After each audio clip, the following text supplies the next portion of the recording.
Hey y'all. Well, today is Thursday BookTube, and I wanted to bring you my review of what I remember from the book The Silk Roads by Peter Frankopan. And it took me a long time to read this book. Anytime I read history, it takes me a long time because I'm constantly wanting to Google things and make notes and all that. But I actually read this book when I would take my daughter. She took Krav Maga. It's a Israeli defense type. It's not martial arts, but defense. And while she was doing her class, I would be reading my books, whatever they were. And this one, The Silk Roads, is very interesting because it goes back all the way back to Mesopotamia.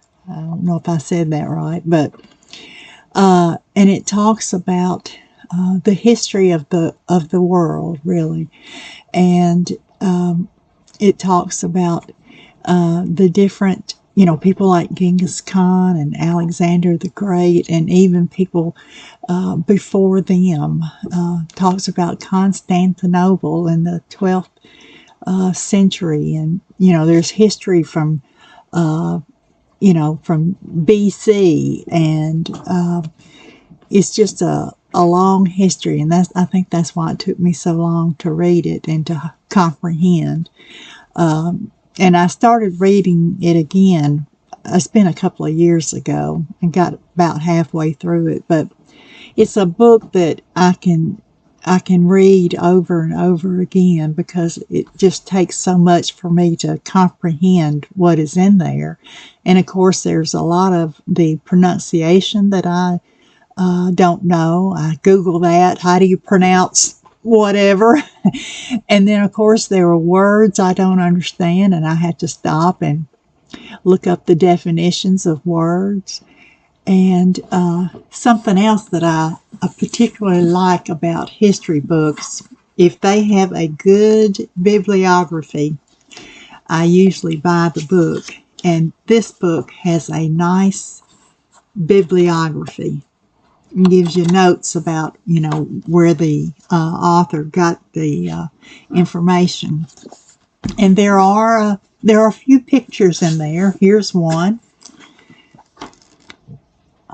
Those are horses. I'll read to you what it says. The fabrics of the Silk Roads were highly desirable and were sometimes even used as currency.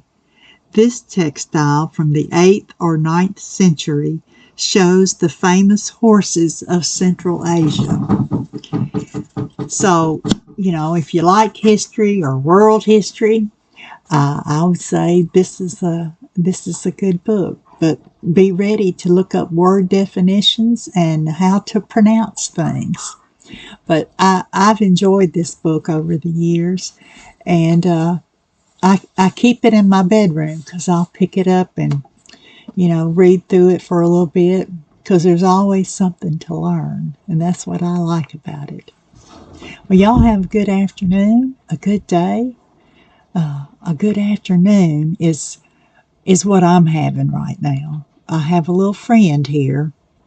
He doesn't have a name. He is a long-haired German Shepherd that my oldest daughter found out in the road on a busy highway, busy street. And she brought him here to my house because I have the space for him to stay. And he was only going to stay a little while. And the Humane Society, they're not able to take him right now. And so he'll stay here for a few days or a week or whatever until she can either take him to the Humane Shelter or perhaps a German Shepherd rescue or whatever. But he was really emaciated, and he does not have good conformation.